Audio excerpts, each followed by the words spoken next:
the stories of Brisco and Bradshaw. I would be Bradshaw. That would be your Chicken Shaw Dave, your Chicken Shaw Hall of Famer, the man who is about to dodge a big hurricane down in Florida, Mr. Gerald Brisco. And we got Gore. We got the ECW champion, NWA champion, the first ever SmackDown Tag Team champion with my man Heath Slater. He is Rhino. Rhino, welcome to the show. Hey, well, thank you for having me. What an introduction. Well, we're excited to have you. We're hoping that Mr. Brisco, this isn't the last show he does because he got a big Category 5 hurricane beating down on him. So this could be the last show he ever does. He could be dead. Yeah. Hey, Terry, I thought John was a big bag of wind until I look at this damn storm coming at me. Milton's about twice the size of the bag of wind as John is. And, man, that's big if you can outwind JBL there. But it's not nice. Terry, Rhino, thanks so much for being on with us. We've been trying to get a hold of you for a long time now, and finally contacted each other. And we really appreciate you coming on here. And let's have some fun today. Let's tell some great Rhino stories, because I know you have some. Yeah, I'd like to. I heard the podcast with Sabu, and I'd like to get into that a little bit because he was a big mentor and factor in my career too. So yeah, I was surprised you started up in Canada. I wasn't aware of that. I know obviously Detroit and the great wrestling tradition of Detroit. Right across Windsor, we just had one of the guys who wrote a book on Windsor territory, which is kind of not really a whole territory, but part of the Toronto kind of territory. It's such a great wrestling hotbed area in where you grew up. Yeah. And the cool thing about it is there's so much history in not only Toronto, but the surrounding areas, the little towns and stuff. And it's just, it's amazing. And it seems like those towns that are always hot for wrestling had a strong territory, back in the day. And it's just like a generational thing. They're like, I remember hearing growing up about the Sheik and Bobo Brazil and all these guys that, they're in their 60s and 70s talking about going there with their families and watching the Sheik. And what's crazy is not all the time, but most of the time I'll tell them that the Sheik owned the promotion, and they're blown away. They didn't even know he spoke English because kayfabe was a big thing back then. They're like, you're telling me he spoke English? Well, you got another guy's big kayfabe up in Detroit, George the Animal Steele. Nobody knew he spoke English, and he was very articulate high school football coach. Right. You know what? There was rumblings when we were kids that he was a football coach, and I'm like, no, that's the wrong George Steele. This one don't talk. He chews a turnbuckle. I'm like, you got the wrong guy. And he got a great tongue. Yeah, right. Well, take us back to the high school days. How to tell us about the athlete, Terry, that when you were growing up in high school. I understand you. And did you have the professional wrestling bug there? I know you went out for amateur. Tell us a little bit about your amateur wrestling and your background, and how your passion for professional wrestling started out, brother. And tell us about goring kids in play school. Right. Yeah. Well, there was none of that. But what's funny is I'm not promoting to beat your kids into sports, but when we were growing up, this is a true story. And, I was very lucky, to have great parents. We didn't have money growing up, but we really wanted to play tackle football. And for the local city, and we'd play baseball. So with baseball, you would just go out there and practice. There were no drills or anything, little league. And so anyways, we joined my brother and I, he was 13 months older than I am. And we were like, let's go play Redskins tackle football. So my mom's like, okay, it's $40 each. And we're like, okay, cool. Thanks for, springing for it, this and that. We didn't really have that money. And back in 86, that was a lot of money. So we, like, the first week we're running, we're doing laps, and we're like, this is horse crap, well, we don't want to play anymore. And my mom's like, finish the season. We're like, no, we don't want to. You can't make us. She goes, get to your room. So we pissed her off. She came in with a broom, one of the sweet brooms. She was beating us on our butts, like, because we shared a room, back and forth. She's like, you will finish this season. Sure as shit, I finished that season and 7 more seasons of football throughout middle school and high school. And like I said, it's not promoting beating your kids, but I mean, she didn't, really lay it in, but she laid it in enough to realize that we're going to finish out that season. But if I would have never done that and the team sports and progressed, I would have never joined wrestling in high school. So I think, the moral of the story is if you really want to do something and it doesn't turn out the way you want to, finish it out, and then who knows? By the end of the season, I couldn't wait for the next football season to begin. So I really fell in love with it, and then I fell in love with wrestling in high school. You must have had some success there also in football if you started enjoying it. Yeah. It was one of those things. I loved being on the line, and it was Iron Man football. We really didn't have enough kids, so we'd play back and forth, and you learned a lot. You learned it was that team effort, and we never really had a great team except for the city league. We had a championship season, but the high school was never really good as far as football. But the wrestling team was just a stud wrestling team. So but I enjoyed the wrestling in high school because you're an individual on the mat, but you come together as a team, and I really enjoyed the practices. They were tough, but they were you learned so much in the endurance. So but did you have some good success in high school wrestling? Wrestling? It was, what I didn't my problem was it was seasonal. I didn't train all year long, and you seen the guys, that trained all year long, and the success. So I could have went a lot further. College, it was one of those things where I don't think I would have gotten a scholarship. Maybe if I would have trained all year long. So. And then when did you decide? So you're in high school. Were you thinking then that you wanted to be a professional wrestler? Well, it's funny. My senior year, yeah, because my freshman year, you're in high school, girls, this and that. Your buddies are getting their driver's license, and you would never find someone at home. Now is a different story. With technology and stuff, but yeah, back then you would just get in the car and go. So I fell out of watching. Now you wouldn't find somebody not at home. Right. It's funny. I'll see these memes, it's like how you found your friends and there's a picture of a bunch of bicycles in the front yard. That's where you knew all your friends were, right? But no, it was one of those things where I stopped watching wrestling in high school. In my senior year, a kid I went to school with, he never stopped. And I just started talking to him, and Bret Hart, this was like 92, 93. Bret Hart was a champion. And then I'm like, oh yeah, I really like Bret Hart. And I never told him the story, but when he turned babyface, I was happy, like I think it was 88 or 89, but I was still watching, as a kid. And I thought to myself, you know what, I got to keep an eye on this guy because I don't think he's going to be a good guy for long. Right. So, and then he went the rest of his career until the thing was Stone Cold as a baby face. But yeah, I'll never forget that as a kid. I'm like, I'm going to keep my eye on this guy. I mean, I was a total mark. I was sucked in, and, I just, it was great. So, was there still wrestling in Detroit during that time? You didn't walk around with a pink arm pads, did you? No, nothing like that. But we couldn't afford it, or I would have. But what was that, John? Was there wrestling in Detroit at that time? WWE would come through and WCW would come through. But there wasn't, like, the territories that already they were gone. The Sheik, I think you do a couple shows here and there, more appearances and stuff, but there wasn't a lot of independent wrestling, even though I did see a poster for an independent wrestling show in like 88. And I didn't know really what it was. And then I kind of thought it was, like a startup group or something. But then in 93, I started hearing, a couple kids going to independent wrestling show, and hey, you should go check it out. So kind of when I started talking about wrestling with my friend, then I started investigating a little bit. Then I started hearing of wrestling schools, and then I started getting that idea, about going to a wrestling school. So I found Can-Am Wrestling School over there in Windsor. So. And what year was it? Did you go just out of high school?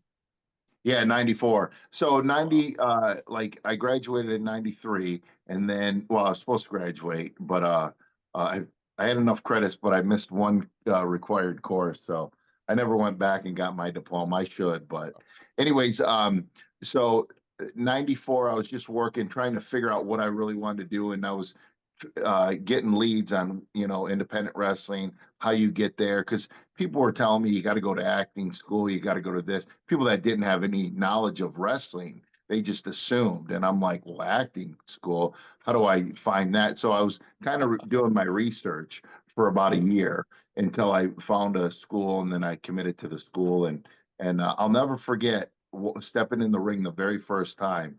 And I don't know if you guys remember that, but it felt like you were walking, you were walking into your home. It really did. It was just a weird feeling. I don't know if I was just because I was such a fan as a kid, and you're jumping in there. And that's probably what I assume. That's why I got that feeling like a real wrestling ring. It was a shitty one, don't get me wrong. Yeah. But, so, but yeah, no, my first just, one was in a basement. I mean, everybody has their own, kind of same type stories, but you're right. It was the first time you get in there, you just think, this is cool. I want to learn everything I can. I want to do everything. It was, as soon as you get in there, you just start thinking of all the things you'd seen on television that you wanted to do right at that point. You don't want to learn how to take a bump. You don't want to do a headlock and hit the ropes 84,000 times and do 500 Hindu squats. You just you want to do the iron claw. Right. I did an iron claw. It was a stomach claw. I'll never forget. I don't know why I did it, whether it was a rib or something. And I think I was working the guy's midsection, he'd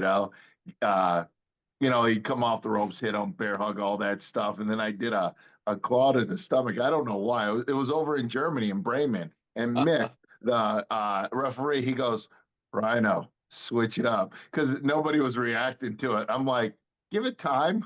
Give it time. Yeah. So, but yeah, that was that sound old school there. Give it time, right, John? That's right. I think Fritz actually used the iron claw like on the stomach and even on the hamstring at one time. Really? He used it on a big muscle, and then the head was the one that was the easiest, most visual to do it. Yeah. No, it was that was the last time. But if Mick would have been there, he probably would have told Fritz, go to the head. Right. Hey, how great was Mick?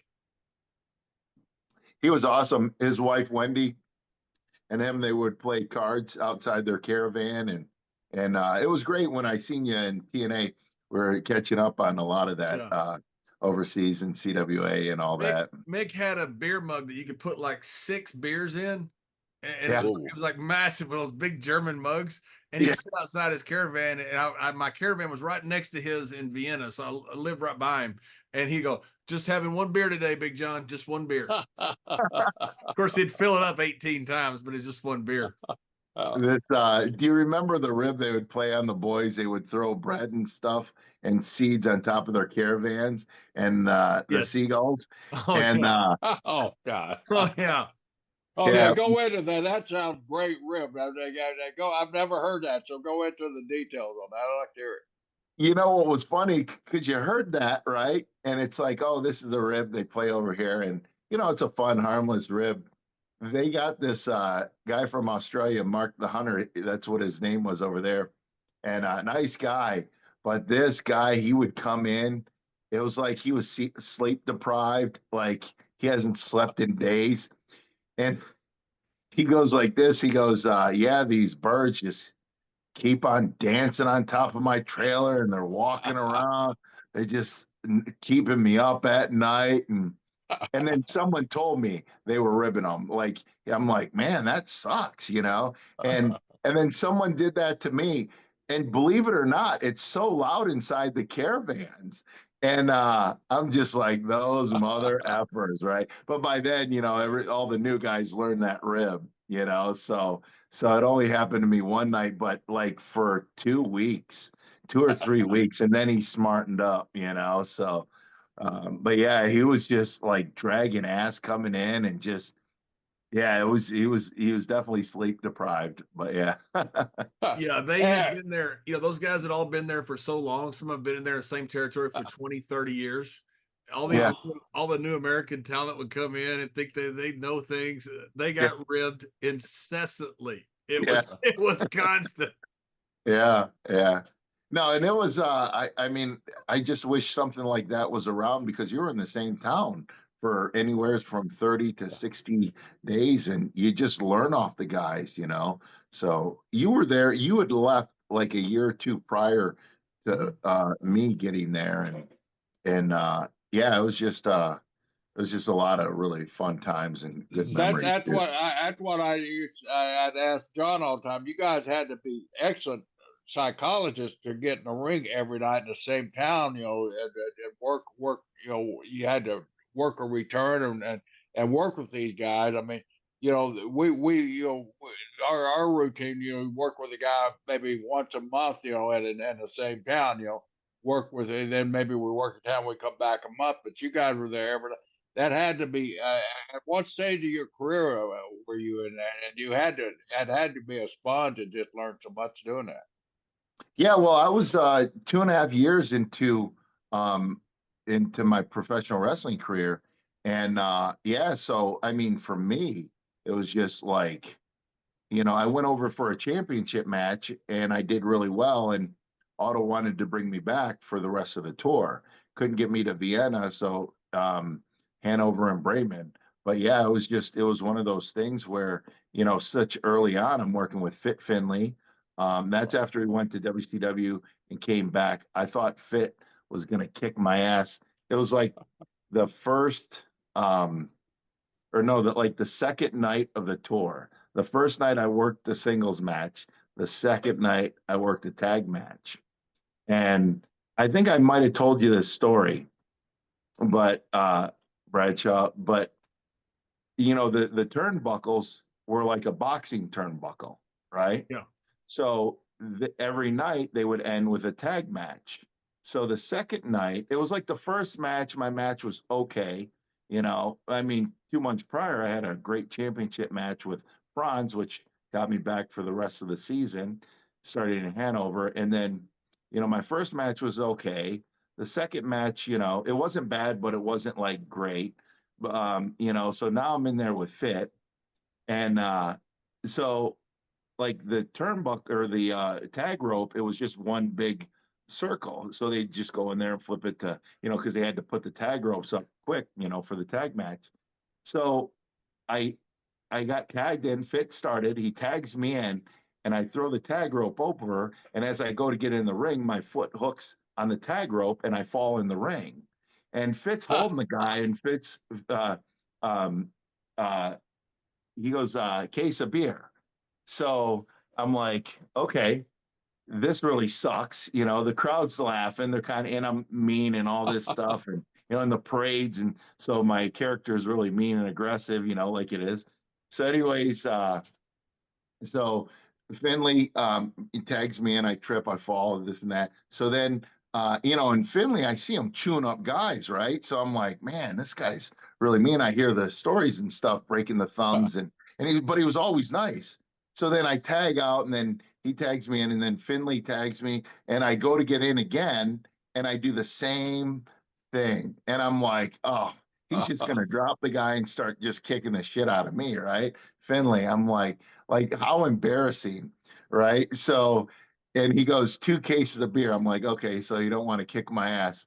So then the third time I figured out what I did. When I threw the tag rope in, it would bounce off the turnbuckle and pop up as I'm kicking my foot in, and then it would get hooked and I just fall in, right? It was a total shockmaster moment, but not live on TV. So, anyways, so the third time he tagged me in, I throw or no, I just drop it. I walk down halfway down the ring and kick my foot in the opposite way. So, and then I didn't have any more cases of beer that match. Yeah, and that all started, Jerry. We were talking about this when we were at TNA together. It all started with Franz Schumann and Virgil.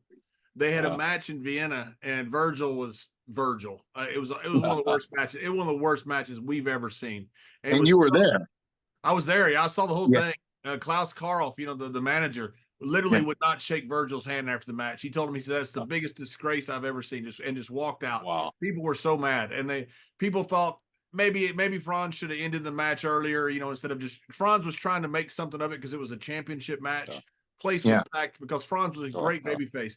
Franz kept trying to make the match work, and Virgil was just, I think he was messed up also, but Virgil was awful, and the match was terrible.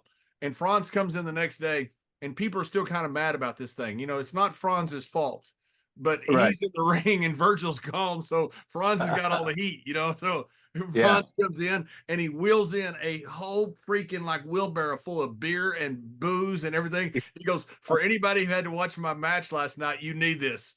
And the guys just, it was like one of the best gestures ever. But since then, it became a tradition in Europe. Whenever you had a bad match or did something bad, you had to get a case of beer for the boys.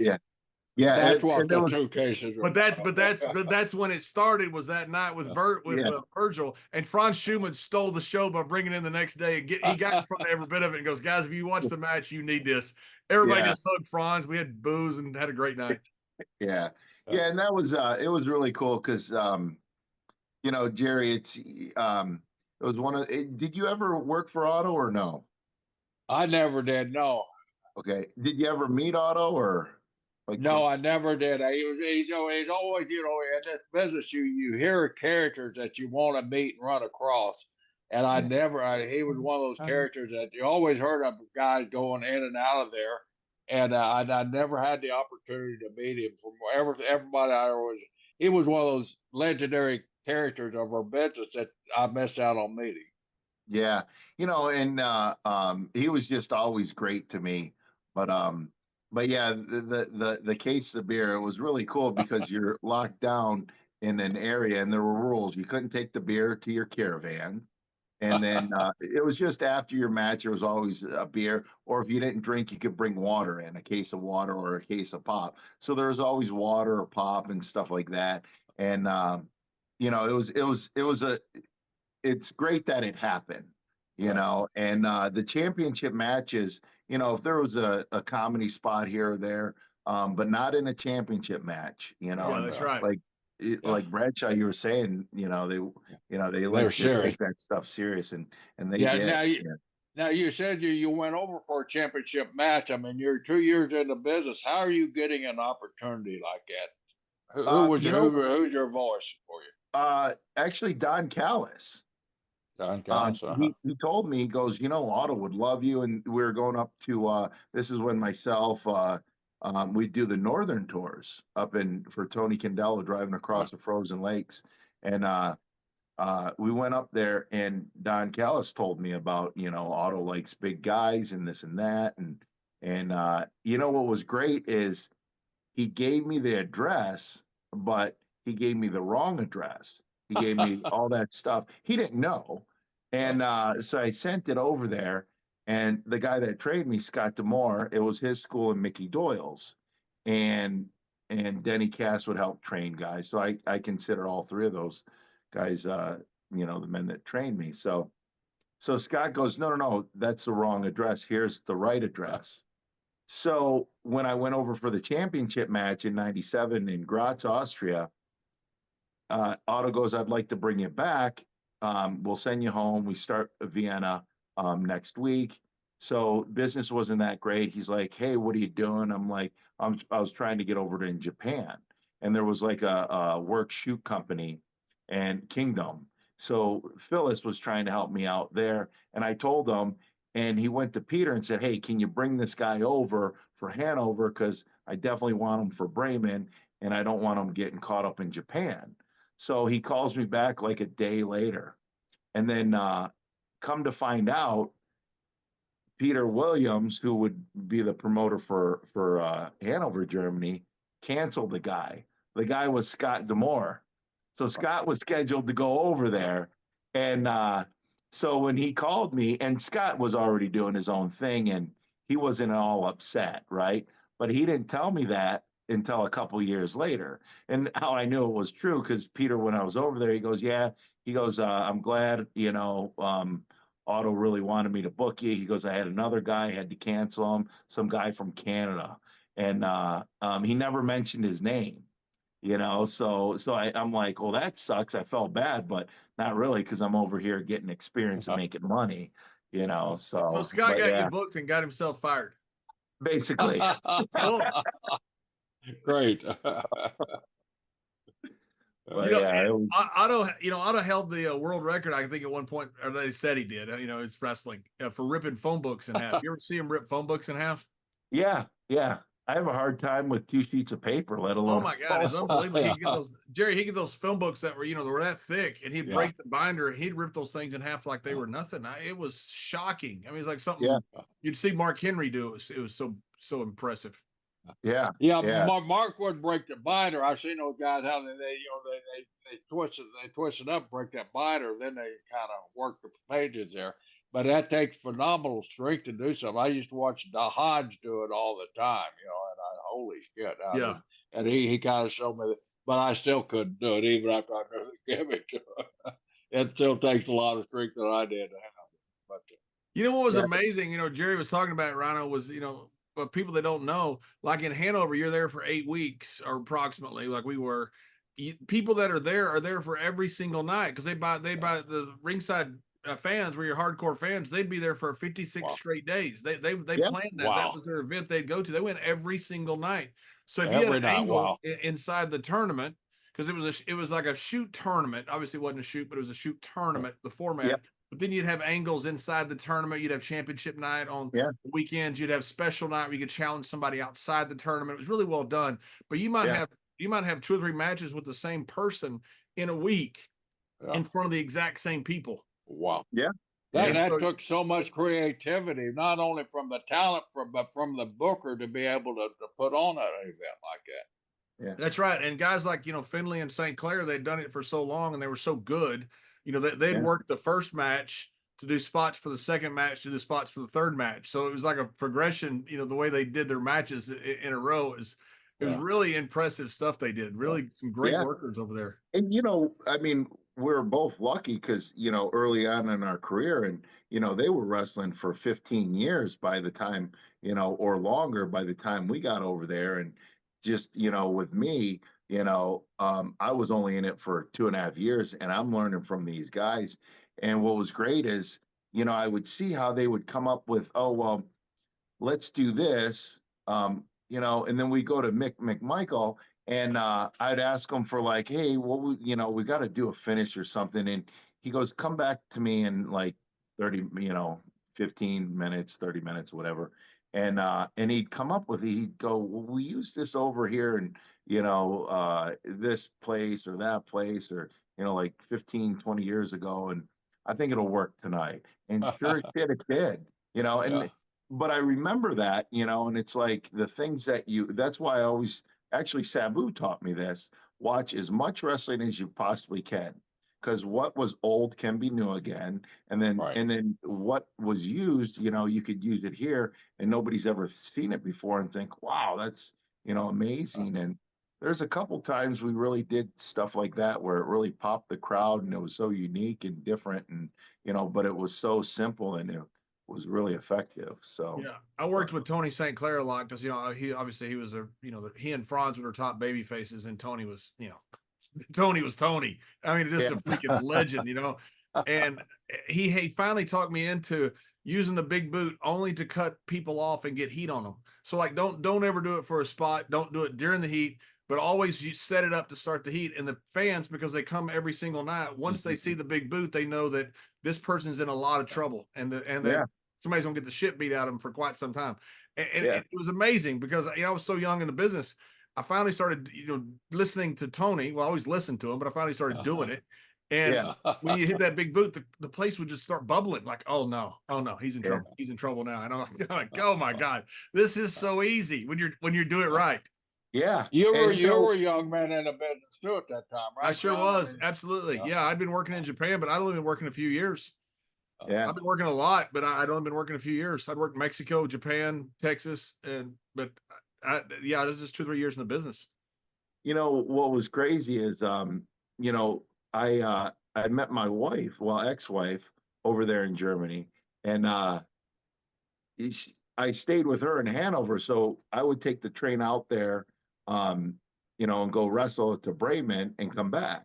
And Tony lived in Hanover, so we would ride the train there. You know, sometimes, you know, we'd be on the same train.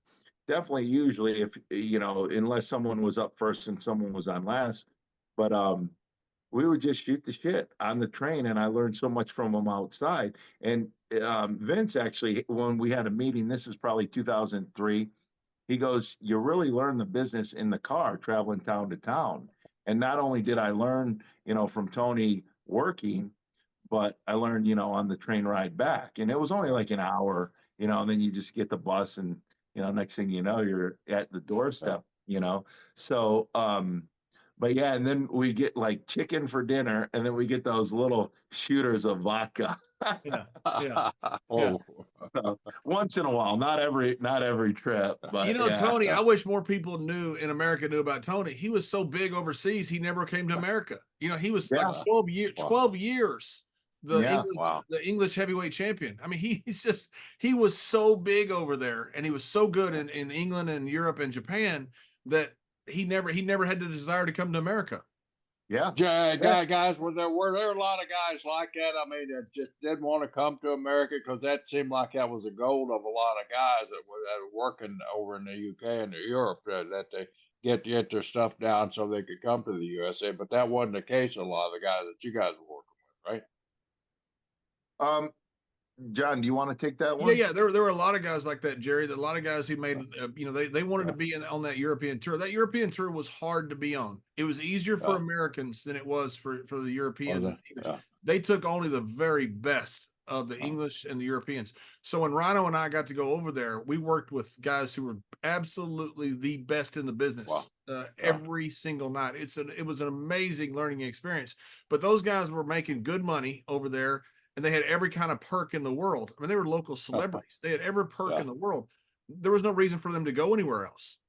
You know, why go to America and be away from home? And, you know, some guys wanted to do that, but a lot of them were just great workers, and they would spend the off season, which was about 4 or 5 months from Europe, working in Japan, and they'd make huge money over there because there were such names over there. So a lot of those guys never came to America, or very rarely came to America. Yeah. And I know some guys had other businesses like gyms and stuff like that, or they'd invest whatever money. So they were able to make really good money on those tours and go to Japan and stuff like that. And like you said, they weren't far away from home, you know. You know, speaking of gyms, I tried for a couple of years to get Gustav Smeasel a job at WWE, and I don't know why they didn't hire him. I mean, that guy would have been a mega star in the United States. Yeah. He was a European strongman, Jerry. He was a European judo champion. He had charisma like you wouldn't believe. Great worker. I mean, he was amazing. He is an amazing guy.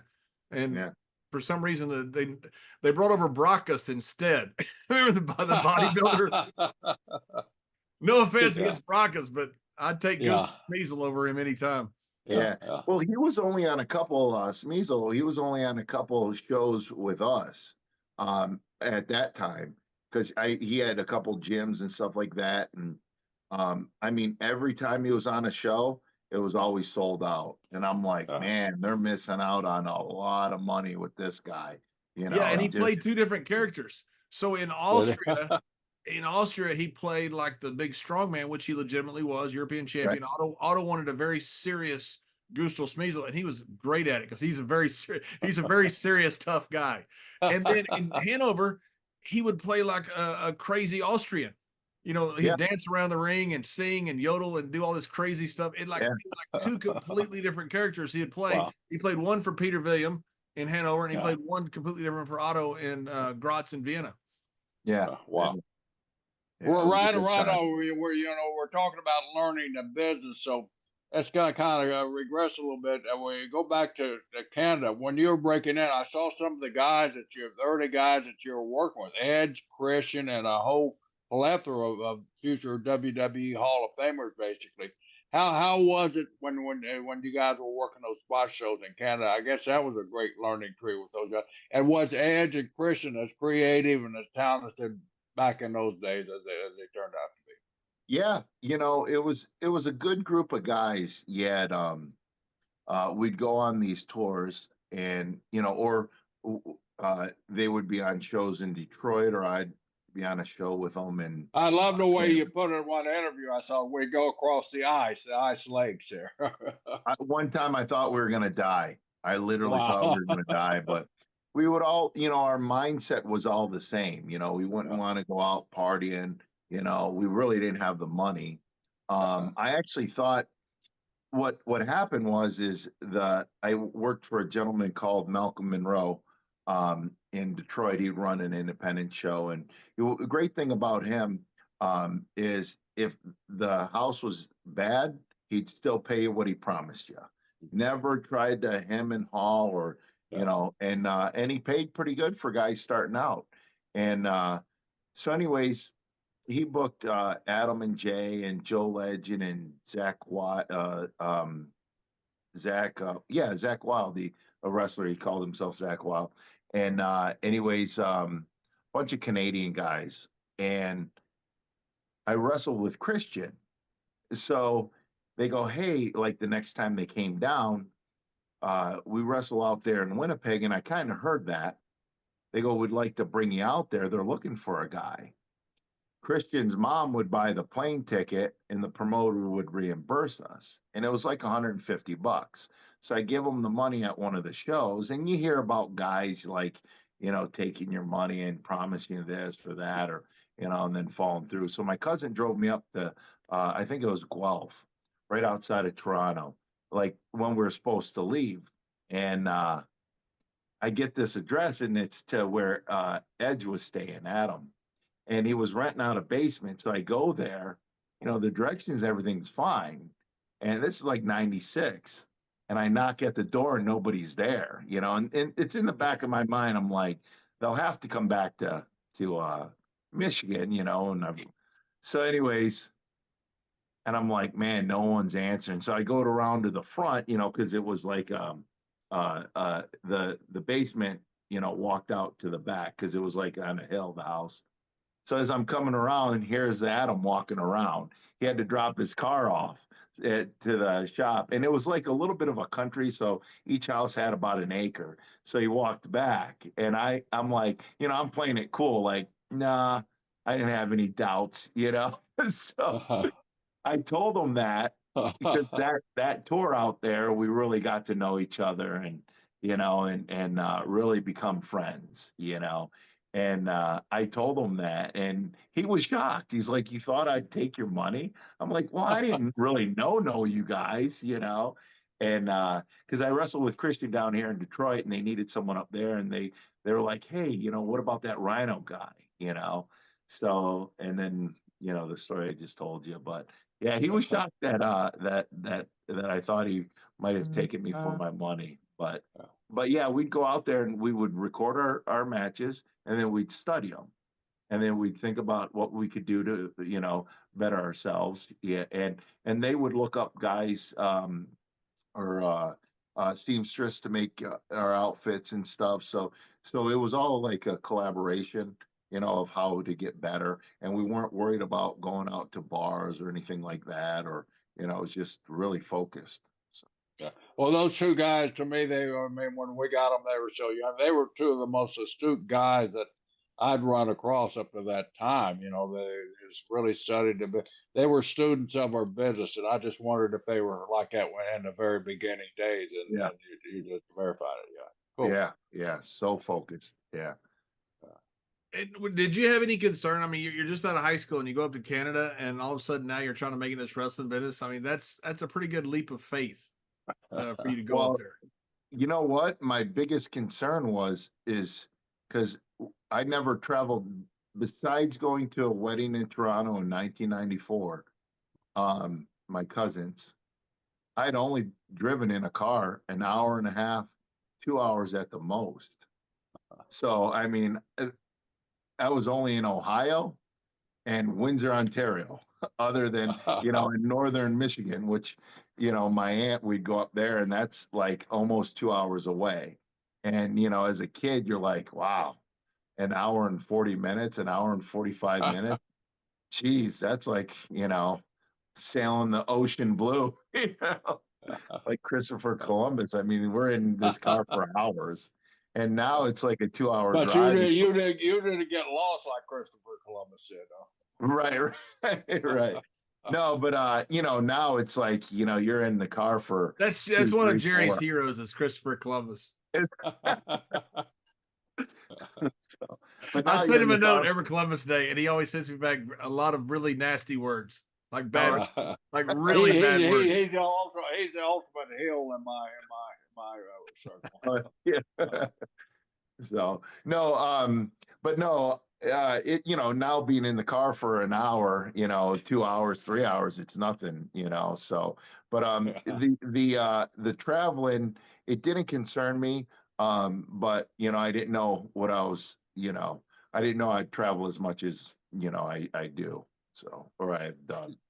So. Now the name Rhino, is that something you came up with, or is that part of your name, or how did that name evolve in your wrestling career?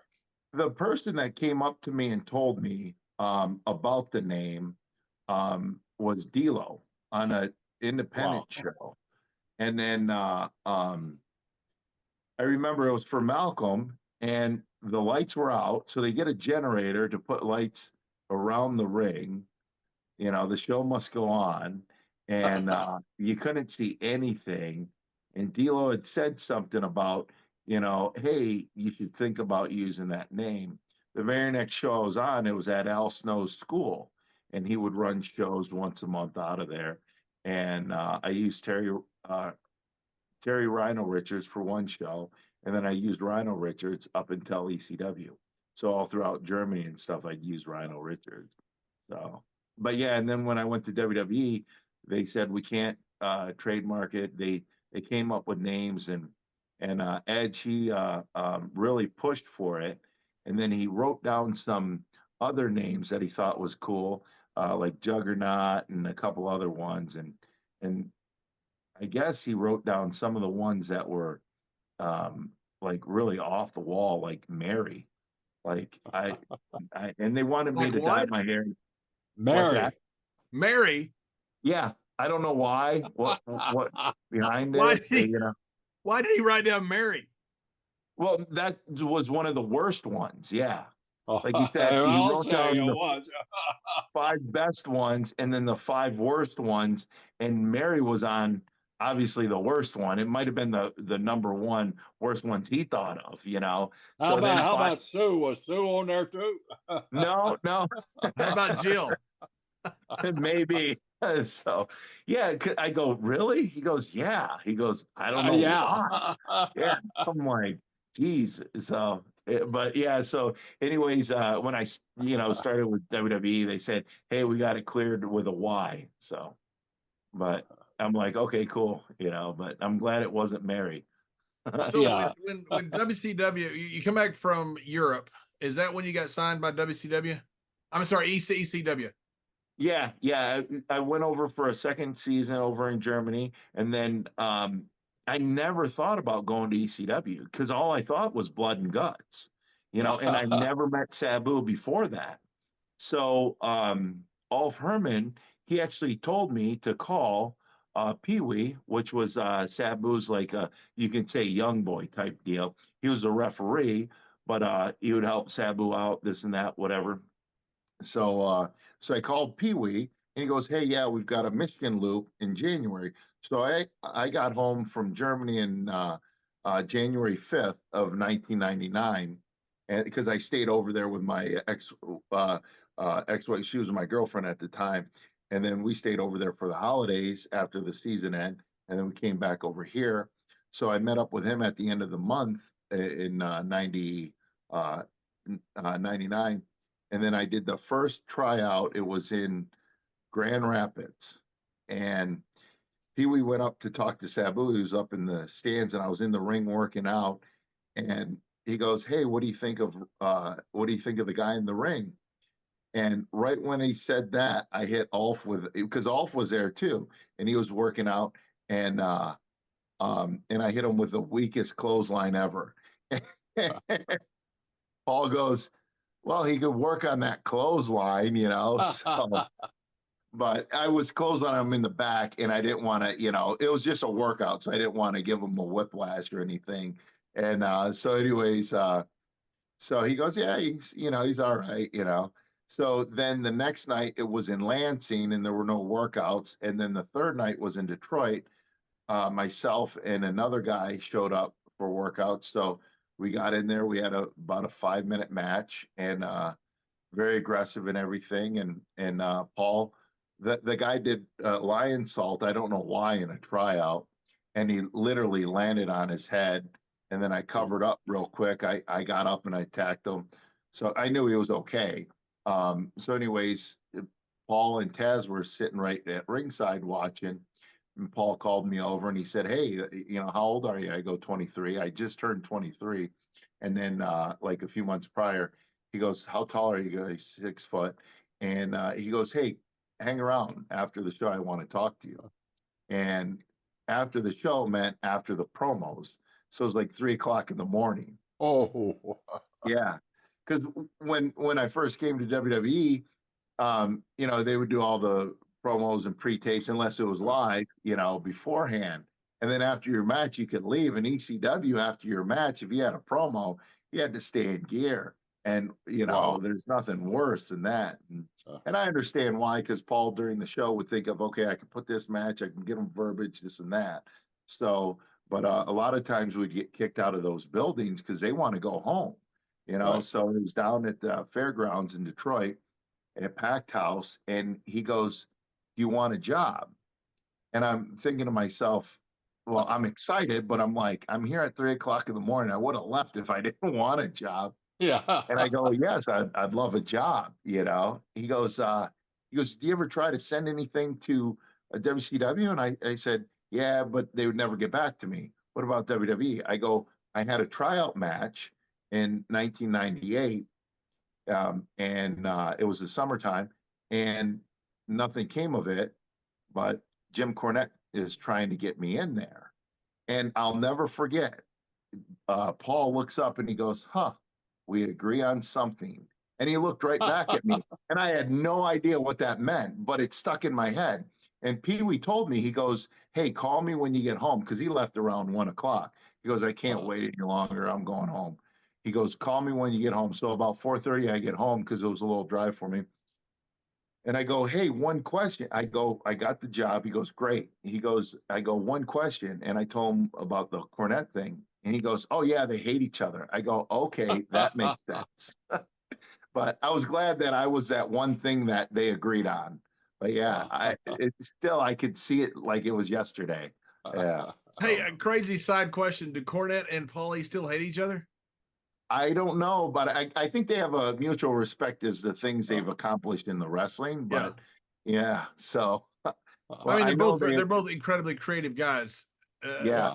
You know, I can see where they clashed because they were the guys that were kind of clashing outside of WWE with, you know, who was going to be the next preeminent guy. So I could see the clash. I didn't realize they hated each other.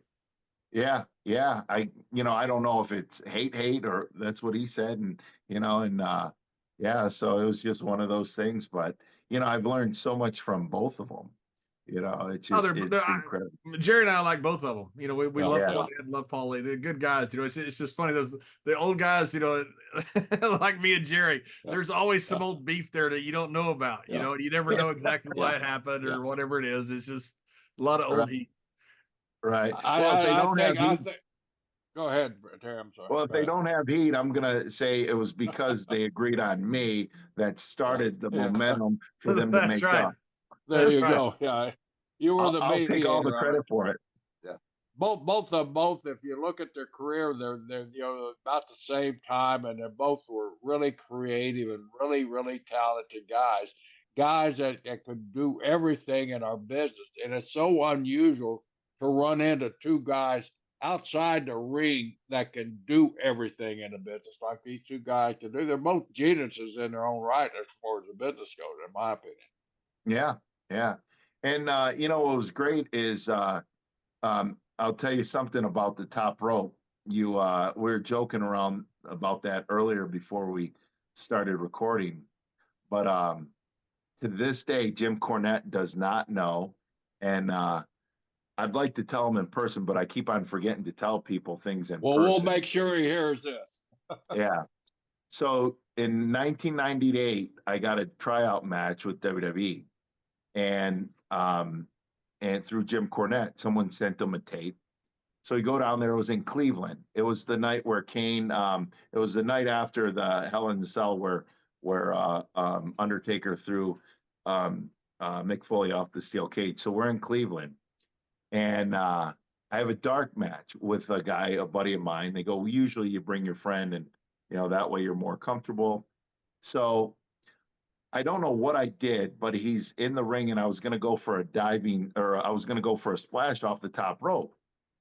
And I went up to the top rope, and he's 3/4 away, from the turnbuckle, 3/4 of the ring away from me.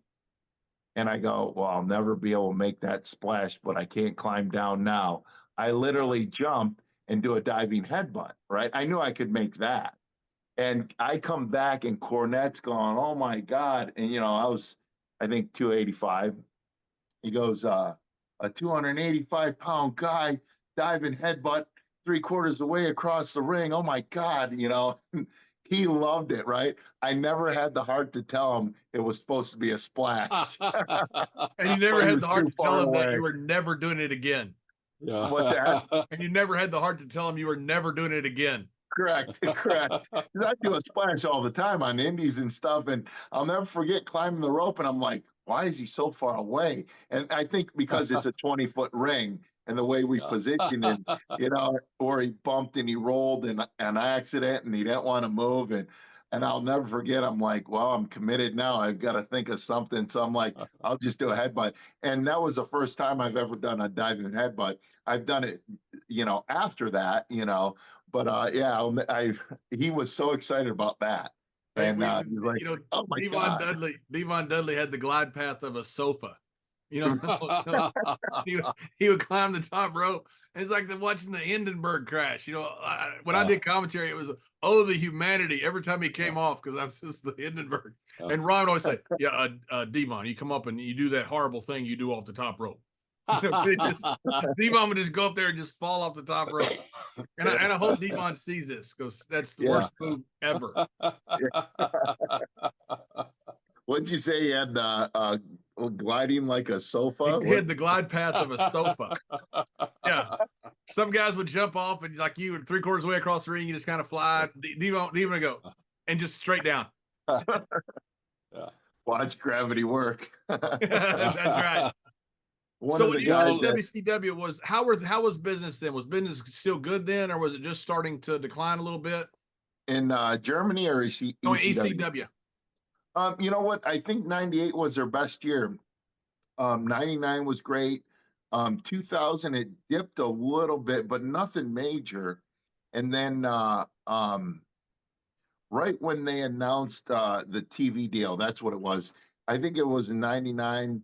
It was good. And then what was like, I learned so much from Pee Wee and Sabu, but Pee Wee said everybody, when we signed with Spike TV, it was TNN.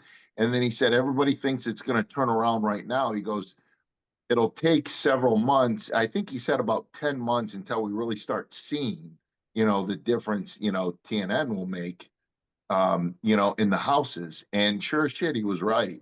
Because after about 10 months of that TV time, you really start to see, the houses climb. And then they went to, they changed it to Spike TV and went with Raw. So, but yeah, and then probably about 6 months after that, ECW was done. You were there till the final day, right, with ECW? Correct. You're the last ECW champion, right? Did you see that coming or what? Yeah, but mentally and emotionally, because when you get a start, in a promotion or no matter where it's at, I think a person has that emotional attachment, Right. and you learn so much from one person, you kind of have that that emotional attachment to that promotion and the workings, and especially if it's really good for you. So I did see the writing on the wall, because there was no TV deal, You heard Paul was trying to get one. You went and see him at the house shows, live events. So, but you hear he's trying to work on something, but you're not seeing anything pan out. So I think, you know, everything tells you, it's going to finish up, but your heart tells you a different, story. So what I started to do is started to prepare for the worst and just hope for the best. So I was, Jerry Lynn actually sent my stuff to Brad Riggins in New Japan. And, I was really focused in the gym and all that stuff because, usually if you're heading into new territory, you want to look the best, So I was getting new outfits and stuff like that. So, Were you but a yeah, little worried because I was when I first started wrestling? I got down to Texas in the Sportatorium, and the Von Erich heyday was over. The Von Erich Freebird heyday was over. Then I got to WWE, and the Hogan heyday was over. Business was terrible. We had a great roster, but business was bad. And I'm sitting there thinking after a while that maybe I missed the heyday completely. I missed it everywhere. yeah, yeah. I never saw Stone Cold and the NWO and the Attitude Era coming. Which the business went crazy after that, but. I'm sitting there thinking, I may be 10 years too late. Did you ever think that you were at ECW, right when it starts falling off? You were at the autumn years of catch wrestling in Europe. Were you start thinking the same thing? Like maybe I missed it. Well, yeah, but in other ways, like I thought I was 10 years too late for all the partying that was done. I'm Which like, is a man, bad thing. everybody's like hitting the gym and eating right, and it's like, where's all the partying? Yeah. Computer games instead of drinking games, right? Right. You know what? I never looked at that because I knew, if you ever track wrestling, it's up and down, and it seems like there'll be some downs, but that next that next upturn, it'll be better than the last upswing. So like it seems like the late 90s with Austin 316 was better than the Hogan and all that, so and then it seems I'm hearing some numbers float around with TV deals and downsides. So like like what maybe happened in the earlier mid 2000s, like 2000, the teens, the guys and girls are getting paid more. So I never thought of it if I missed the upswing. So, you're sending notes to Brad. Brad was booking New Japan. Brad's the one that trained me, by the way. Brad is Ryan. he? Yeah, Oh, yeah. I met him once. I talked to him over the phone, and then, man, I just wish I could have met him and worked with him and stuff like that because he was doing all the booking for New Japan, That's right. for many years. Yeah, yeah. And so, was the plan for you to go to Japan? Was that what you're thinking? I tell you a crazy story. So when it rains, it pours, because my wife at the time and we lived in a trailer, and um, ECW hadn't run a show in like 3 weeks, and I'd spoken to Bruce Pritchard earlier that month. I called him. Someone called me to tell me to call him. So there's no tampering on contracts or anything. So I call him and he said, "Hey, ECW is going to close down, blah, blah, blah. We're interested in you." I said, "Well, I've got a ticket to the pay-per-view. Um, you know, hopefully you can understand my commitment. Um, so if it does close down, I'd be interested. But until then, I still have to fulfill a commitment, whether it's a handshake or paperwork." He goes, "I totally understand that and I respect that." So then we have the pay-per-view. The week after that, we have a couple live events. I think they were paid. That's why we fulfilled the commitment, and nothing for like 3 weeks. And I'm like, man, I hope they didn't forget about me, right? Like, so because you hear about that in wrestling. So then Bruce calls me. It was like like the last day in January, and he goes, "Hey," he goes, "we'd like to offer you a 3-year deal." And I'm like, "Oh, okay, cool." And I didn't want to sound overly excited because I'm like, "Oh, this is great."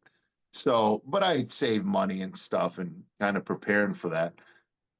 So, literally that was 10:30 in the morning. And he goes, we'll send it out tomorrow. You'll get it. I think it was FedEx. And I go, okay, I'll have my lawyer look at it. Literally that night at like 11 or 11:30, Brad Riggins calls me. He goes, hey, this is Brad Riggins I got your stuff from Jerry Lynn. I just got out of a booking meeting. We'd like to bring you over for the March tour. And I said, man, and I told him, I go, they offered, called me first. I go, let me have my lawyer look at it real quick. He knows it's coming. He goes, I totally understand. Um, I go, I can let you know something in, a couple days. And anyways, so I called him back. He goes, you know what? I totally understand. He goes, go there, make a lot of money and this and that. He was really cool. But I did call him back in a couple days and said, my lawyer said this is good. And, it was your basic contract, but it was a great opportunity. So with WWE, but I just wish I always wanted to work for New Japan. And about 8 years later, I had the opportunity to work for New Japan. So. Yeah, it's just cool to have that, especially back then. It was real so special to go to Japan, especially for the big two groups. Yeah. Well, that's where I developed a lot of my style, and I'm assuming you did, especially now, that I know you train Brad Reach. You might have mentioned that to me before, but I just wish I was able to work with him, whether not in the ring, because he probably would have fucking stretched me. If he wanted to, he would have. Yeah, he was. Brad might be the greatest Greco-Roman ever, right? From America, Jerry, right? Yeah. Yeah, he would have been a gold medalist if our president hadn't pulled the Olympics out from under our Olympic team. Everybody figured Brad was our gold medalist for that year. Yeah.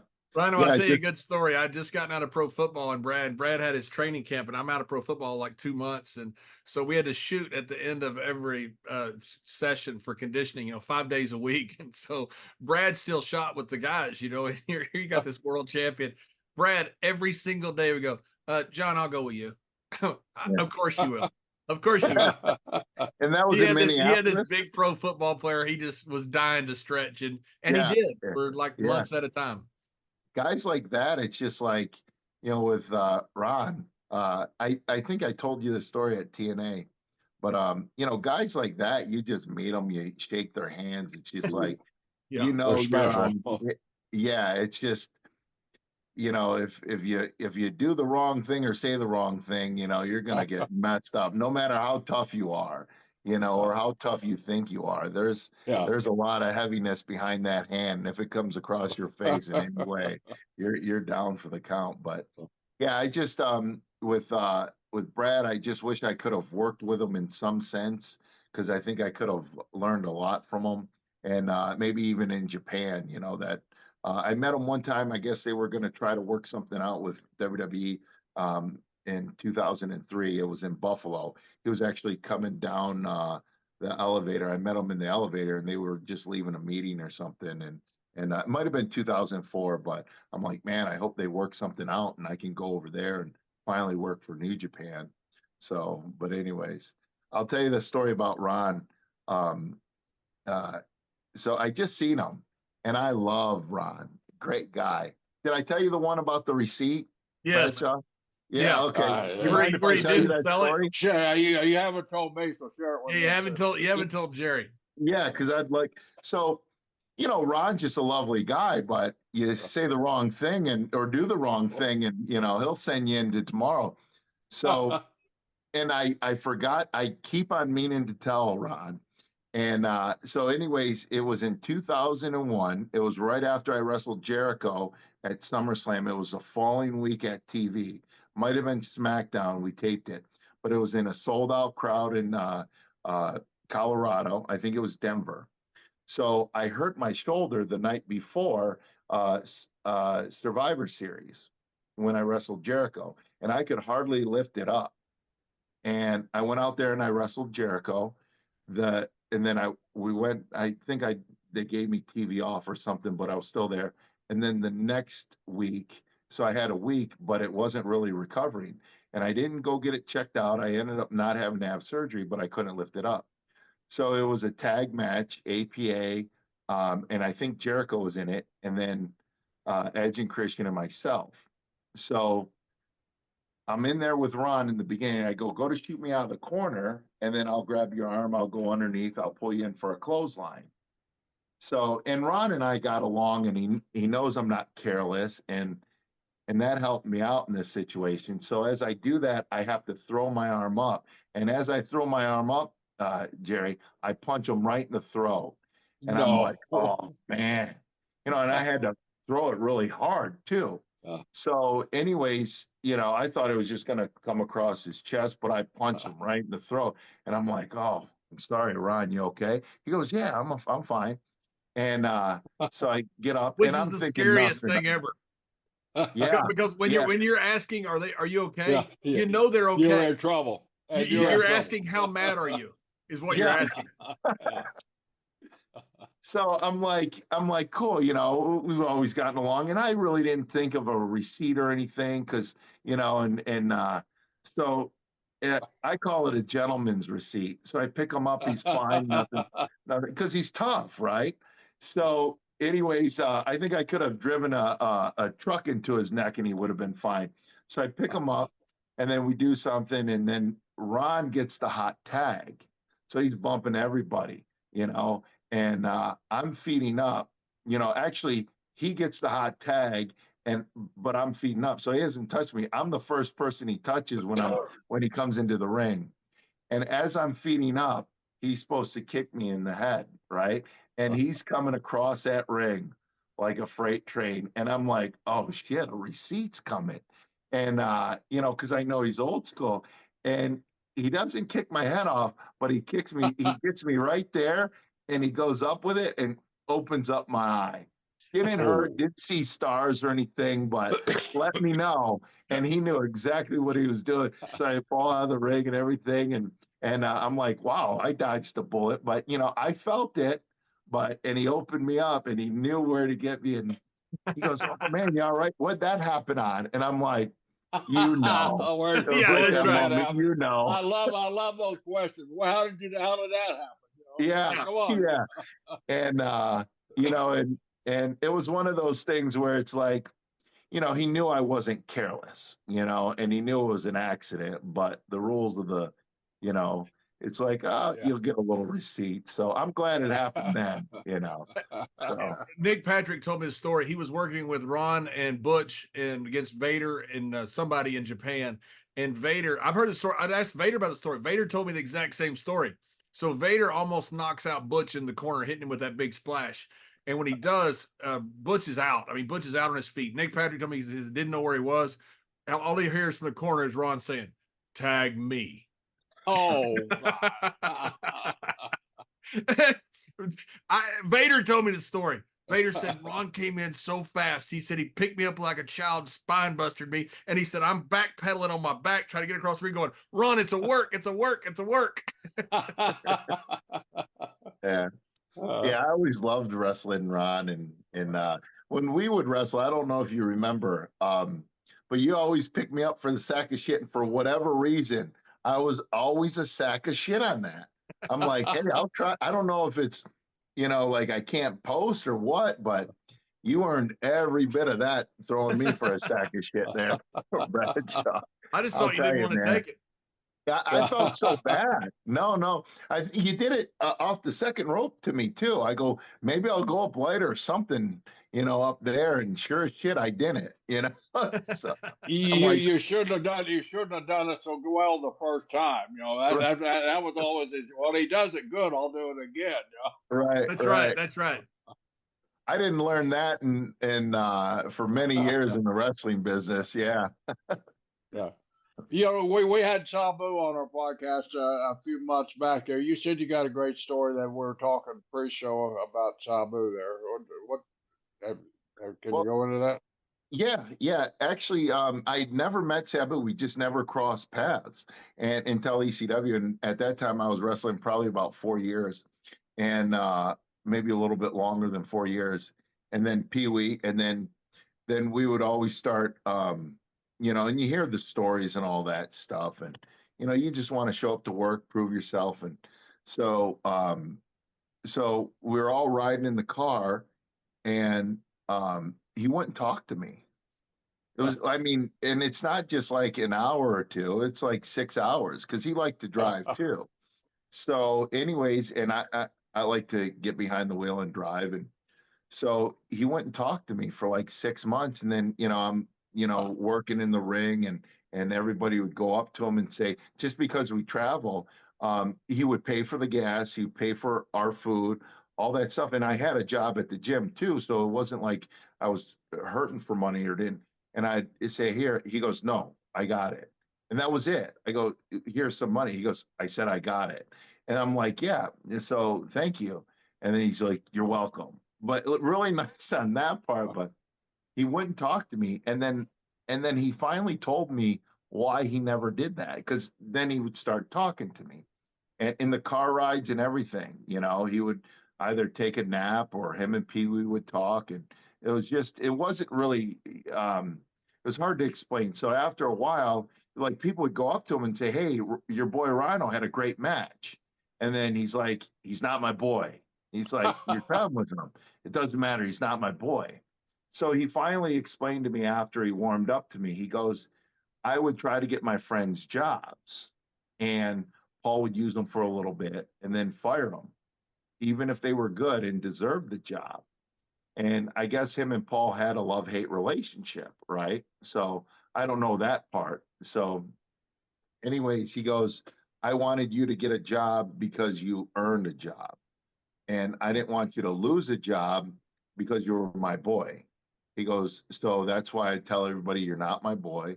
Paul would hear that, and you got a job. Now, if you didn't get a job, it was because you didn't deserve the job. He goes, now that you got the job, you're my boy. He goes, now that you're doing well, I'm going to tell everybody I trained you. And I laughed my ass off.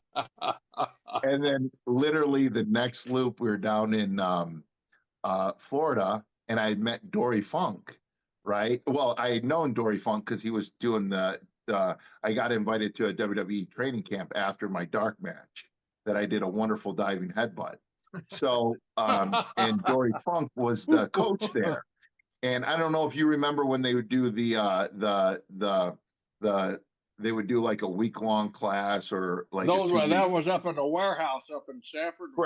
Correct. Yep. And anyways, nothing came of that. That was in '98, right after my dark match. So so Dory comes, he's like, hey Rhino, good to see you, and his wife Marty. So he goes, good to see you again, blah, blah, blah. And this was at an ECW show in Orlando. He goes, I'm glad you're doing well. I tell everybody I trained you. And I just did that camp with him. And I kind of laughed in my bag, but I'm like, hey, it's Dory Funk claiming me. Who wouldn't want that, right? And so I told Sabu, I go, you know how you told me you trained me? I go, Dory Funk trained me now. I go, you lost me to Dory Funk. And he laughed. But no, Sabu, like we would talk in the car about the business and what to do, what not to do. And, like I would do some stuff that you'd believe I couldn't do. Like my first match in the ECW arena against Christopher Daniels, I jump up to the top rope from the outside. And then he hit me. And once I got up there, I didn't know what to do because I was in like a moonsault position. So, and I can't do a moonsault. So I'd have the guy cut me off. And Sabu told me, he goes, you're 275 pounds. He goes, that's great. You could do that. He goes, but you don't have to do that. He goes, can you do it 20 years from now? He goes, that's what you have to think of. He goes, smaller guys like myself, I have to do that stuff to get over. He goes, when you're a bigger guy, thank God you don't have to do that stuff because 20 years down the road, most likely you won't be able to do that. So it's just little things like that I learned, and some do's and don'ts, and it was really nice traveling with them because we were on the same mindset too. We wouldn't go out drinking, chasing girls or anything. We'd go to the town, talk about wrestling, focus, and all that stuff. So, but yeah, it's just amazing, the old guys who would take an interest in you, and all of us have had guys like that, or we wouldn't be here. And they tell you little bitty nuggets that you learn, and it's just like, why didn't you tell me this 5 years ago? But you're so happy you learned it, but you're like, that's actually really valuable. Right. Yeah. And Jerry, like when I worked with you, when you were my agent and producer, Right. you know, like, because with TNA, I'm kind of like a player coach. I wrestle and I produce. Right. And, you know, like some producers, they would be so, I don't want to say controlling. Like, like you would come to me and you would go, you know what you're doing with the hardcore matches. This is A, B, and C, do's and don'ts. Come back to me when you got something. And if there was something you need to critique or whatever, but you would allow us, you know, especially being young in the business, Right. To go out there and be creative. And I try to use that same formula that working with you.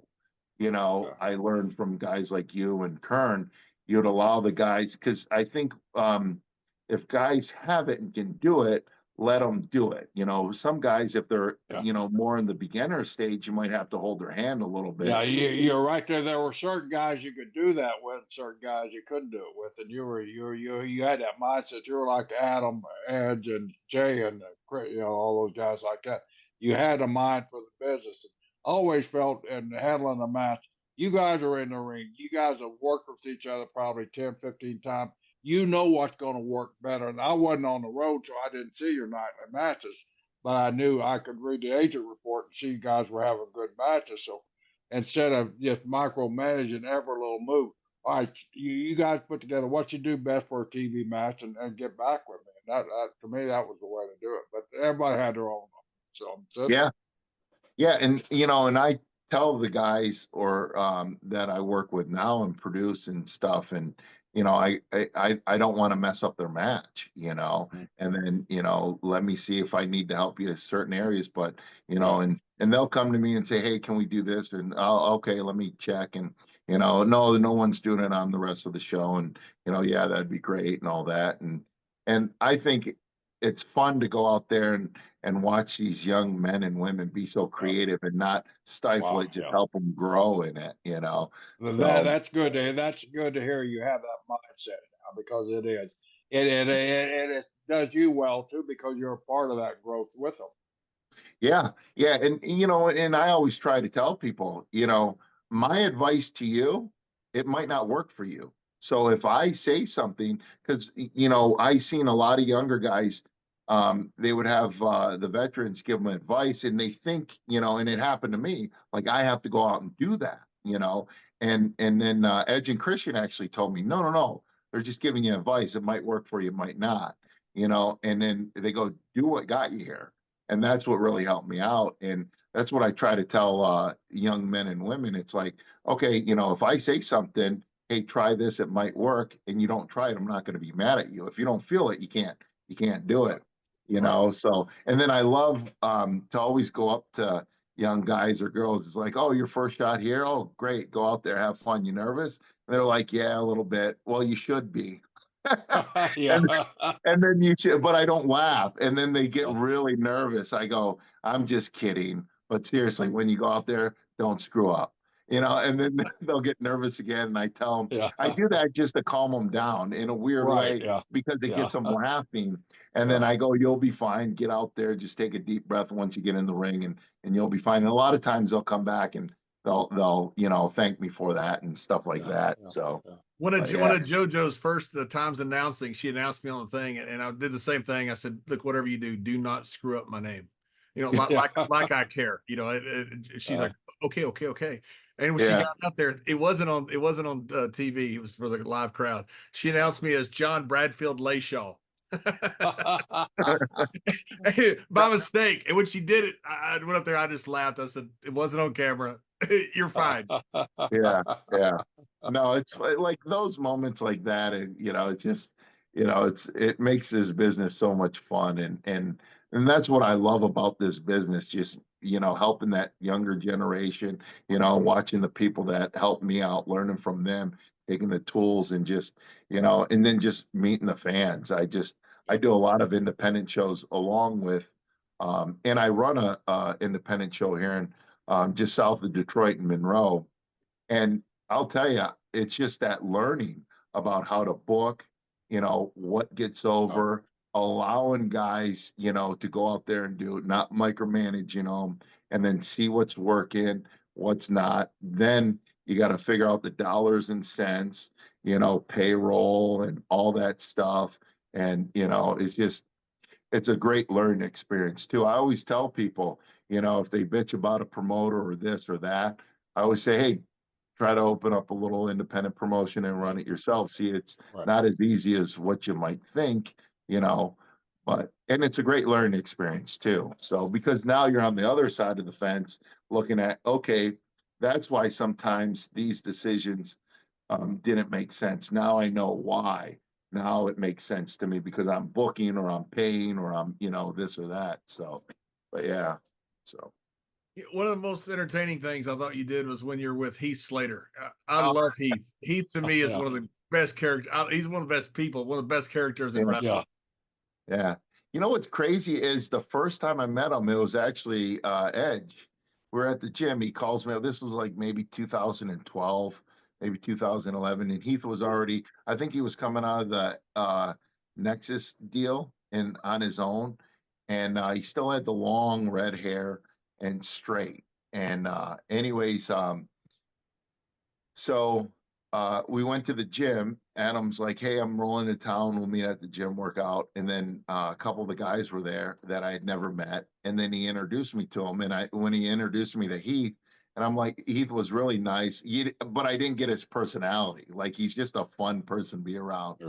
And I thought to myself, I'm like, I'll probably never see him again, right? There was never any chance of me going to WWE at that time or whatever. And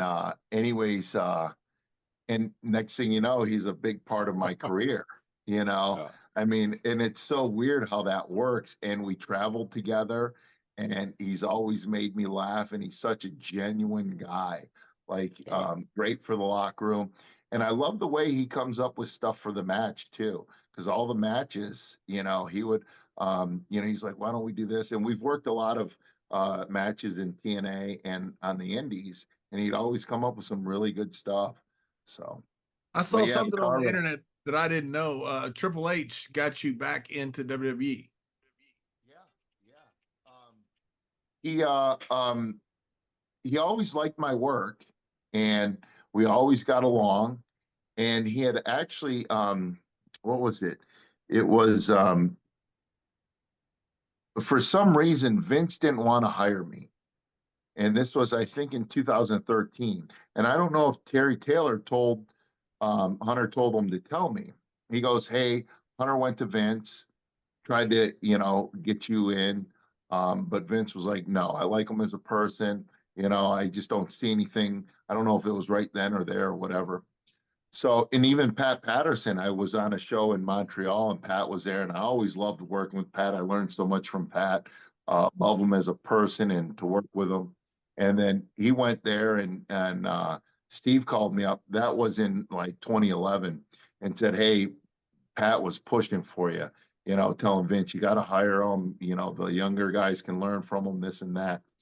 So anyways, so 2013, because he wanted me to work with the NXT guys, right? It was Florida Championship Wrestling, I think, at the time. So Vince goes, no, and Hunter said, it's not a battle I can win.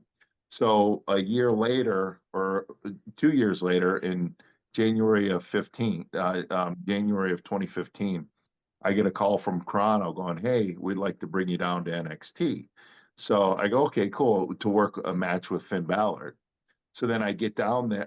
This is great, it's kind of like a girl. You never let a girl know you like her, right? Because if she don't think you like her, then she'll approach you more. So, anyways, he goes, hey, next Wednesday we'd like to bring you down for to work with Finn Balor and NXT. I go, well, let me check my schedule, see if I'm booked on next Wednesday. Can you call me back tomorrow? It's like, I know I'm not booked on a Wednesday, right? So he goes, okay, cool. So I call him back. I go, yeah, I'm open. He goes, okay, cool. So the next day, had the lady call me for travel. I go down there and they had me work with Elias, the first match, but I don't think his name was Elias at the time. And he was just right before he started that Elias character. And anyways, they had me go out there and just do a quick match, get over match. The crowd took to me and all that stuff. So it was the show right after that, or like the TV after that, because they did a couple TVs because they were going to the Arnold Classic. So they did like a few weeks of TV back to back to back, and then or a few days or something. And then Hunter told me that he wanted me to work with those guys, just to be in the ring and stuff like that. And when he didn't have to get everything cleared through Vince, that's when he booked me. So he knew it would work because he knew I was on the independents every weekend. He knew I was still working, and all that stuff, and and doing the loop, and I'd work 3-4 nights a week just on the indies, so staying busy. So he knew the fans would react to me, and I got a holy shit chant when I went out, and it was a very I did a lot of praying before I went out. I'm like, please, if any time the fans react to me, because it's like something I wanted to be part of, give it a good last run. So I did that for about 10 months, and I worked with Baron Corbin, a lot of those guys, and it was a lot of fun. And then I worked out a Legends deal, and then I didn't do it. We did the pay-per-view in that December, and then nothing for like 2 or 3 months. And then they did the brand split. And Mark Carano calls me up. He goes, "Hey, we want to offer you," because I was only on like a nightly deal with NXT. He goes, "We want to offer you a 3-year deal." He goes, "Listen, here's the deal. We're doing the brand split." He goes, and this is 2016. He goes, right before they did the split, they already announced it. He goes, "Vince wanted a name of every person that ever worked for us. So you were out of 159 names." He said, "You were one of 5 Vince picked. And so please say yes." I go, "Yeah." I go, "I'll call you back. I'll let you know if I'm booked on Wednesday." No. let me So, let me check and see if I'm in Poughkeepsie, right? right, right. I've got a card yeah. showing Poughkeepsie. Right. But you guys know in this business, one day, one thing, next day, the next, the next thing. But yeah, Hunter really liked me and wanted me to work with the younger guys. And talking about guys like Sabu and even Ron, it's like being in the car with them, that's how you learn the business, and I just wish they would have more of that in today's wrestling and I understand producers can't ride with the talent, and I understand the reason for it. But I think guys like need to be in the car with you, and even Jerry, and guys like Sabu that have been up and down the road, and to talk about the things that happen, then talk about the business, and that could turn into a slip of the tongue, like Austin 316 says, "I just whooped your ass," Yeah. I agree, because so many things come up with when you're just sitting there BSing on a long road trip, and that's when ideas come up that become major angles and major storylines. Yeah. I just think it's hard on these young guys because they don't have that. It's to their disadvantage that they don't have that. I would hate not to have that, and hate not to have the background of wrestling 1,000 matches, in a jillion different territories before I got to WWE. This great educational background we all did, and then you get there, you pretty much know that you could get over somewhere. Maybe you might not get over at WWE, but you got over somewhere. And these guys today, they don't know that. They think they can, but I mean, it's really hard on them because of that. And you know what? And it's a good learning tool of what not to do too. And I remember it was the Hebners. They would talk about having to carry a ton of change, quarters, because the office would always beep them, with beepers before cell phones. So they have to pull off an exit. Like a 2-hour road trip would take 4 hours because they're pulling over every 20 minutes to call the office, for just something not of a great emergency, but like something minor, and the convenience and stuff. And it's great because you get so much wrestling on the phones now. But unfortunately, a lot of the talent they're posting stuff to get over, and it's you got to do that, but then where do you have the time to watch the wrestling to learn? you know. So it's like, you know, obviously if you're driving, you can't, but usually if there's 2 or 3 people in the car, they can, you know, put on a match or a podcast. I'll get on the road and I'll listen to podcasts and just learn so much too, you know, stuff that I've been part of or haven't been part of, and, you know, and learn, you know, and that's the key, you know. So Yeah, and so during all this time, also, I guess the relationship with Scott D'Amore was what got you into TNA. yeah, because see, I knew even though you took his job in Europe and got him fired, right. Yeah.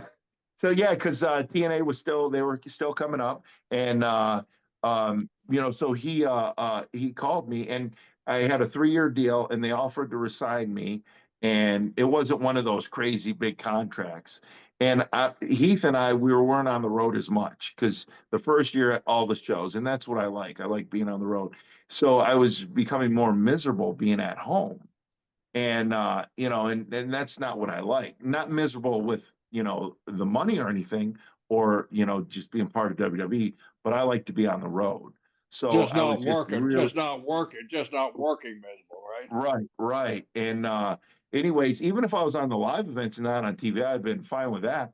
But so the thing was is I knew they weren't doing any cuts after WrestleMania, so eventually they will do a big cut, and especially if you're not being used, you know, and then you'll have an influx of, you know, talent on the indies, and TNA was still, you know, growing and coming back and all that. So he said, "Hey, I don't know how we connected, but he said, you know, we'd love to have you."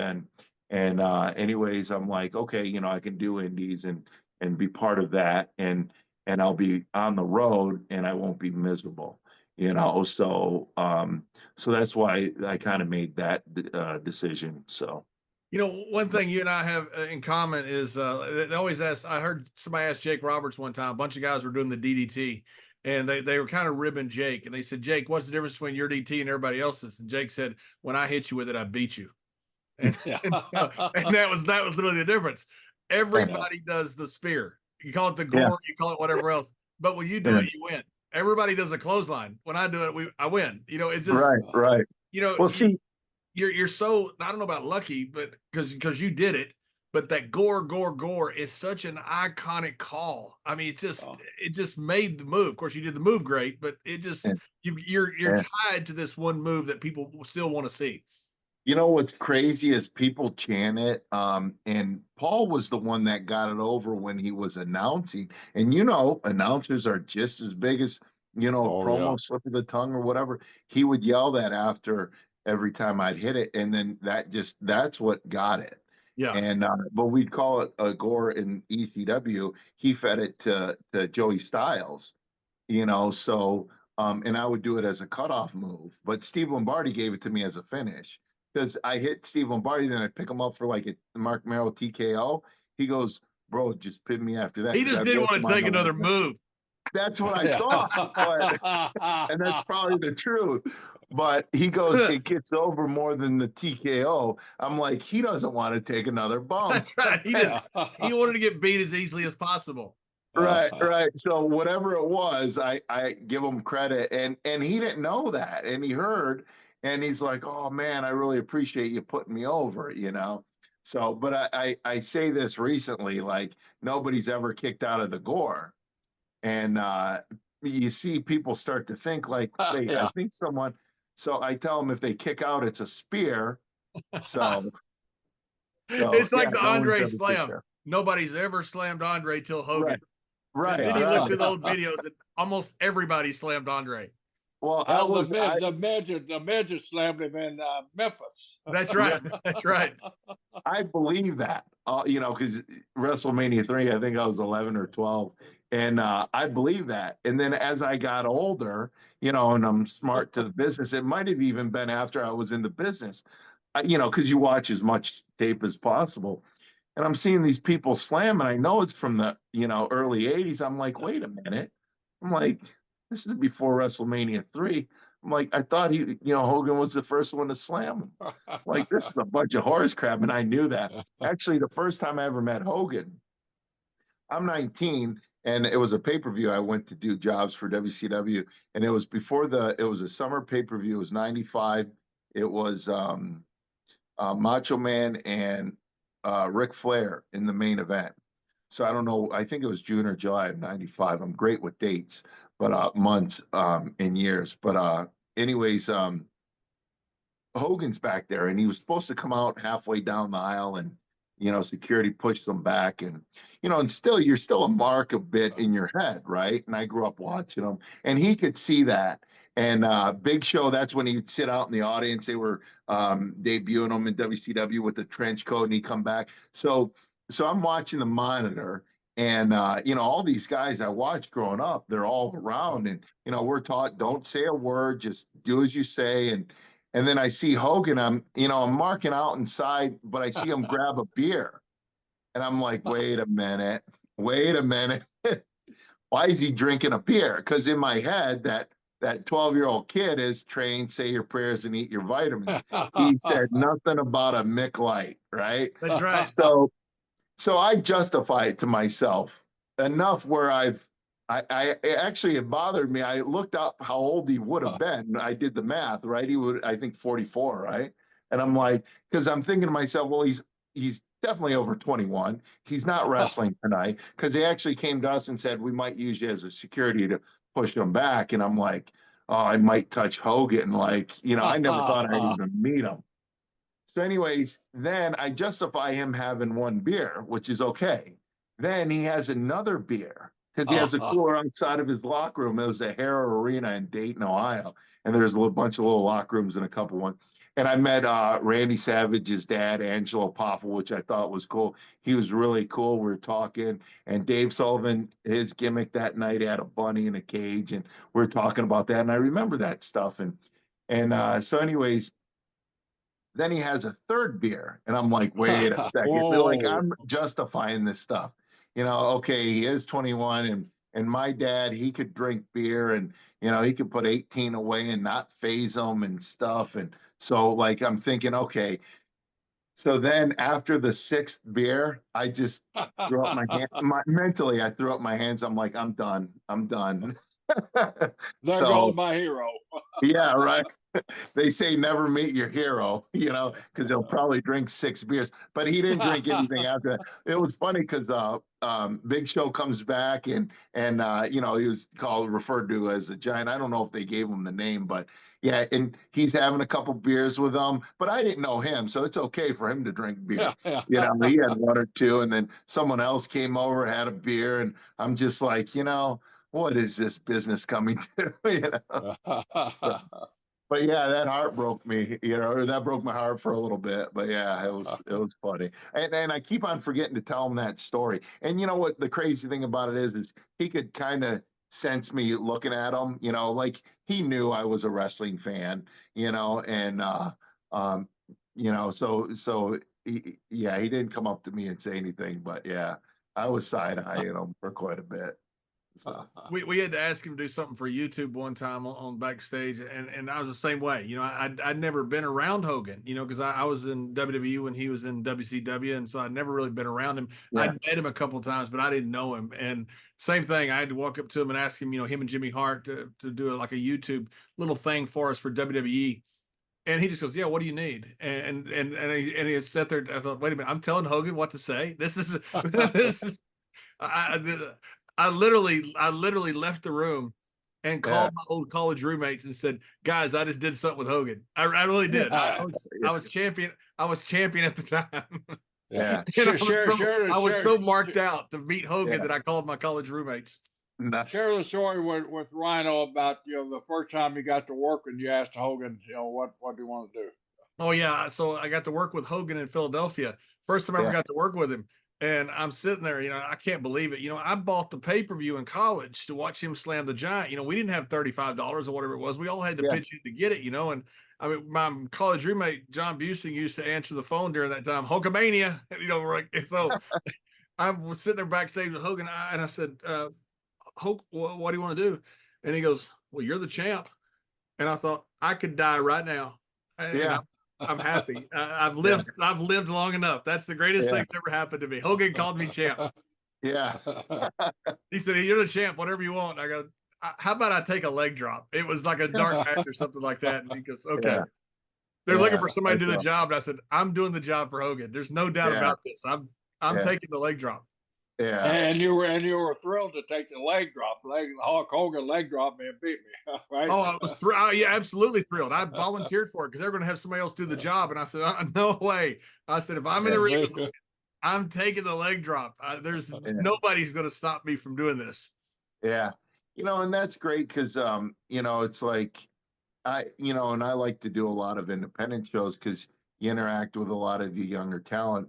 And what was funny is when I started in WWE and I got to know Billy Gunn, I would go, hey, I was a big fan of yours when I was a kid, right? Just to mess with him, which, when he started. I tell him the same thing. What's that? I tell him the same thing. So then, several years go by and people are starting to come up to me and say that. And I'm like, the first couple times I heard that, I'm like, oh, man, payback is a bitch, right? So, but now someone asked me that the other day. They go, do you feel old when someone says that? And I go, you know what? No, I would say that to joke around with Billy. I go, but I appreciate, that they watched, they loved wrestling, they loved characters, whether it was mine or someone else's, and and it's now they're able to get in the ring and do it for themselves, and hopefully I can pass something on because I've learned from so many people in this business, and to be able to pass it on, my knowledge, whether it's in the ring, behind the scenes, whatever, it's rewarding when you can do that, What's worse though is when they come up and say, my mom was a big fan of yours. Right. I love the guys that are older. It's even worse when you're my age. When it comes to my grandmother, used to have a crush on. That's right. That's right. Yeah. I didn't want to tell you that, Jerry, but my you know what? I'm not going to joke around like that because in a few years it's going to happen to me. So. Exactly. But your grandmother had a crush on me. Right. So, Rhino, before we go, I got to ask you at least about the criminal element of your background when you ran for political office. Because I had fun every time I'd see hide your wallet, politician coming through, hide your wallet, politician. And that always, I love that. That's great. But I always feel like you have to give back, and I've been so blessed. And I don't talk about myself personally a lot because I'm just a private guy. And I believe in when you do gain success, and you should try to help out in your community. And I ran for state rep in Michigan, District 15, and it was nice because it was basically all of Dearborn except the one section. But Dearborn, the houses are right next to each other, so you could cover a lot of grounds when you're door knocking. And I really enjoyed door knocking because I enjoy talking to people and stuff like that. And you just little time, each house, and the former mayor of Dearborn Heights, he kind of helped me, on door knocking, the tricks of the trade. I shouldn't say tricks of the trade, but the what to do, what not to do, and what to expect. And he said, usually you'll see a woman topless, right? He goes, one time a kid, like 2 years old, whips open the door before the mother was able to get the robe on. And, he goes, those are some of the perks, right? Well, I didn't have any of those perks door knocking. I got a lot of middle-aged men, with their shirts off, just a hairy chest, waking up, around 1 o'clock because they worked the midnight shift. What's that? That's got to be awful. Yeah, and they're just, because they're just waking up because they work the graveyard shift. They're like wiping their eyes, going, "Oh yeah, I was waiting for you to come around. I heard you were running. Big fan of wrestling." They're scratching their gut, just. I'm like, man, where's the woman that's topless, And so, but no, I enjoyed knocking on doors, and I knocked on 14,000 doors plus wrestling.